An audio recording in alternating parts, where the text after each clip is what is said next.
আমি আমার এই স্কুলে পরিবহনের ব্যবস্থা করেছি। এই পরিবহনের ব্যবস্থা আশা করব পরবর্তীতে আরো বাড়বে। আমাদের এবছর শিক্ষার্থী বেশি হওয়ার কারণে হয়তো একটা গাড়িতে সংকলন হয় না, এটা আমি এবছরের ভিতর হয়তো আরো একটা গাড়ি বাড়ার চিন্তা ভাবনা করব।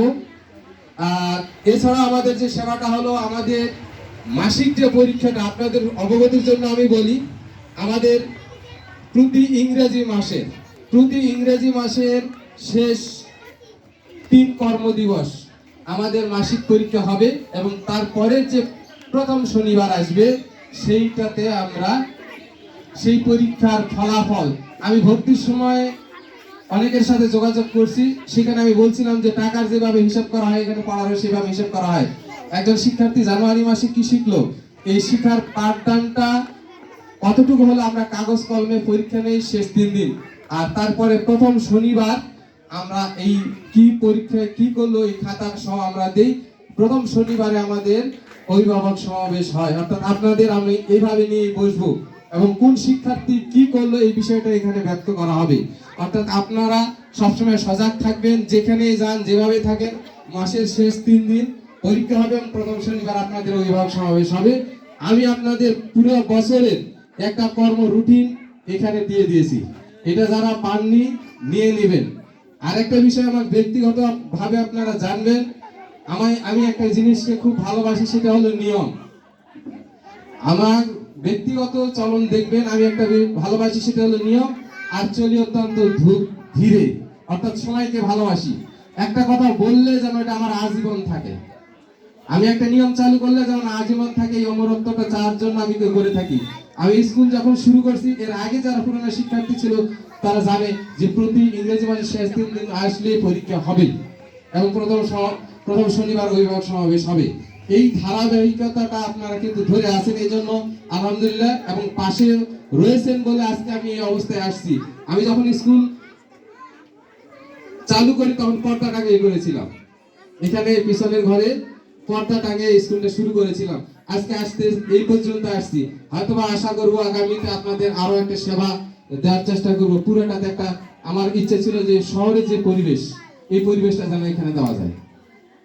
শহরের যে পরিবেশ এখানে দেওয়ার জন্য আপনাদের বিধান দিয়েছি, যেমন আমি নবীনবরণটা এখানে গ্রামাঞ্চলে পাওয়ার কথা ছিল না, এটাও আমরা করেছি। এরপর আমাদের ছুটির এখানে মাঝখানে একটা কলামে বলা হয়েছে জানুয়ারি মাস, ফেব্রুয়ারি মাস, এটা আপনারা ফলো করবেন। এই ফলো করে দেখবেন যে ফেব্রুয়ারি মাসে কয়টা অনুষ্ঠান আছে, কি কাজ হবে। যেমন আমাদের ধর্মীয় উৎসব আসবে, এরপরে 28 জানুয়ারি শবে মিরাজ। এই শবে মিরাজে এখানে ঊর্ধ্বগমন সম্পর্কে কি একজন শিক্ষার্থী 10 জন মিরাজের যে কাহিনী, এটা জানার পর আমরা ছুটি দেব। আমরা কিন্তু সরাসরি ছুটি দেই না, এভাবে গোটা বছর ব্যাপী আমরা শহরের যে পরিবেশ, পয়লা বৈশাখে আসে যে শহরে অনুষ্ঠান করা হয় সকালবেলা, এখানেও করা হবে। আমাদের জাতীয় যে প্রোগ্রামগুলো হয় 21শে ফেব্রুয়ারি, 26শে মার্চ, এখানে আমরা শহীদ মিনারে শ্রদ্ধাঞ্জলি দিতে যাই, আমাদের শিক্ষার্থীরাও কিন্তু যায়, এই একটা বিষয় আছে। তারপর এবার নতুন আরো 2টা ইভেন্ট যুক্ত করছি, সেটা হলো একটা ক্লাস পার্টি। এবার আমরা পালন করছি 24 সালে। আসলে ক্লাস পার্টি এবং সমাপনী উৎসব, গোটা বছর একটা শিক্ষার্থী পরিশ্রম করার পর ক্লান্তি আসে, তখন আমরা এই ক্লাস পার্টি দিয়েছি। আবার চুড়াইভাতি অভিভাবকদের নিয়ে পিকনিক বা চুড়াইভাতি একটা লোকালি দিয়েছি। আর আমাদের ফেব্রুয়ারি মাসে তো একটা শিক্ষা সফর বাইরে আছে, এই বিষয়গুলো আমরা এবার নতুন দিয়েছি। আপনারা এই সেবাগুলো পাবেন। যেহেতু আজকের সময় খুব শেষ, আপনাদের নিয়ে বসলে আরো আমাদের স্কুলের লক্ষ্য এবং উদ্দেশ্যগুলো আমি বলতাম। এখন আমাদের যে আমার ব্যক্তিগত যে একটা হলো অনুরোধ, সেটা হলো আমি আপনাদের বলি, মানুষের জীবনে যত সম্পদ আছে, 10 বিঘা জমি, একটা সচিবালয় চাকরি, একটা মাস্টারি, একটা ডাক্তারি, সব যত সম্পদ আছে, সব সম্পদের ভিতর শ্রেষ্ঠ সম্পদ হলো তার সন্তান। 50 বিঘার মালিক সন্তান নাই, ওই সম্পদে কোনো লাভ নাই। যতগুলো পৃথিবীর নিয়ামত দেওয়া হয়েছে, যত সম্পদ দেওয়া হয়েছে, তার ভিতরে প্রথম সম্পদ হলো তার এই সন্তান। আর এই সন্তানগুলোর আমানত দায়িত্ব, এই সন্তানগুলো তৈরি করার আমানত দায়িত্বটা আপনারা আমাদের দিয়েছেন, আমাদের শিক্ষকদের দিয়েছেন, আমাদের দিয়েছেন।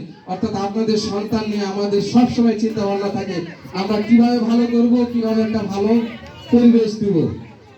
আপনারা আমাদের পাশে থাকবেন, আপনাদের সন্তানদের এই ভালো পরিবেশ আপনারা যেটা চাচ্ছেন ওটা শুধু আমাদের জানাবেন, সেটা করার জন্য আমরা সর্বাত্মক চেষ্টা করব। এখন আমাদের সর্বশেষে আপনাদের যে বিষয়টা বলি, গাড়ির কিছুদিন এলোমেলো হবে, গাড়ি হলে আমরা ঠিক করে দেবো হয়তো সামনে মাসে। আরেকটা আমার এই কাজগুলো শেষ হলো, অর্থাৎ এখান থেকে এই সাউনিটা যে এখানে একটা হল রুম হবে পুরোটাই, এবং ওখানে ওজুখানা টয়লেট দিয়ে আমি এটা ক্লিয়ার করে নিব। তো এটা করার পর আমি আরেকটা গাড়িতে যাবো এইভাবে। তো আপনাদের প্রথম যে কাজটা বলবো, আপনারা কিন্তু স্কুল ড্রেস বানিয়ে দিবেন। স্কুল ড্রেস ছাড়া আমরা কোনো শিক্ষার্থীকে স্কুলে প্রবেশ করাতে দেব না, হয়তো সময় দেবো 8 দিন। স্কুল ড্রেস বানিয়ে দিবেন। আর আপনাদের স্কুল ড্রেস বানানো এবং স্কুলে নিয়মিত উপস্থিতি এবং পরিষ্কার পরিচ্ছন্নতা, এরপর আমাদের স্কুলের একটা হলো পুরস্কার চালু আছে। গতবারে আমাদের স্কুলের একজন বর্ষসেরা শিক্ষার্থী এবং মা নির্বাচিত হয়েছিল। এই নিয়মটা আমাদের এখনো চালু আছে। আমি বলছি একটা নিয়ম চালু করলে এটা দীর্ঘদিন চলে। এইবারও 24 সালের একজন বর্ষসেরা শিক্ষার্থী এবং মা নির্বাচিত হয়েছে। এর ফলশ্রুতিতে তিনি এবছরে যেটা আমাদের শিক্ষা সফর হবে বাইরে, সম্ভবত আমরা সাফিনে পার্ক করবো, সম্পূর্ণ খরচ, গাড়ি বহন, খাওয়া দাওয়া সম্পূর্ণ খরচ ফ্রি।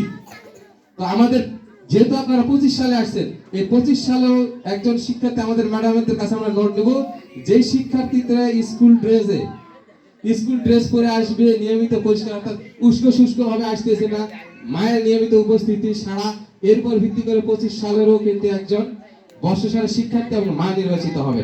আমাদের 24 সালের এটা আগামী আমাদের যে প্রথম সমাবেশ হবে, জানুয়ারি মাসে 3 দিন পরীক্ষা হওয়ার পর যে প্রথম সমাবেশে আমরা ঘোষণা করব, ফেব্রুয়ারিতে সেই সুবিধাটা তিনিও পাবেন। তা আমার অনুরোধ, কে এই মা হবে এবং কে এই শিক্ষার্থী হবে, এই প্রতিযোগিতায় আপনারা কিন্তু ব্যস্ত থাকবেন, এই বিষয়টা আপনারা মাথায় রাখবেন।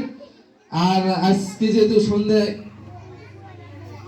ঘনিয়ে আসছে, আমি আর কথা বাড়াচ্ছি না, আপনারা শুধু আমার পাশে থাকবেন। অর্থাৎ অন্ধকার থেকে আপনারা ভর্তি হয়েছেন, কেউ কাকে চেনেন না, নতুন প্রতিষ্ঠান, ভর্তি হয়েছে কিনা, ক্লাসে আছে